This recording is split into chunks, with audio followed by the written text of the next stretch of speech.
Religious leaders took workers affected by the shutdown into the heart of American government, trying to make their voices heard. We need to keep the volume down low and the hallways clear, then I'm happy. Big fan of prayer. But if they thought their prayers were about to be answered, as the Senate seemed close to a deal, House Republicans surprised them and everyone else, offering their own plan, with more strings attached, demanding concessions. But we're going to continue to work with our members on both sides of the aisle to try to make sure that there's no issue of default and to get our government reopened. The reaction was immediate and angry. The White House rejected it, so did Senate Democrats. Extremist Republicans in the House of Representatives are attempting to torpedo the Senate's bipartisan progress with a bill that can't pass the Senate, and won't pass the Senate.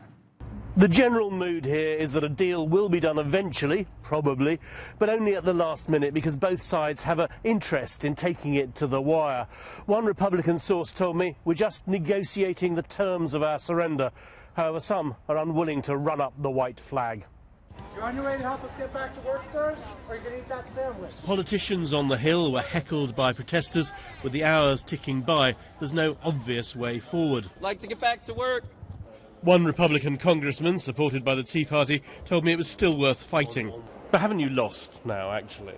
I don't think so. My goodness gracious, we're in the middle of a process.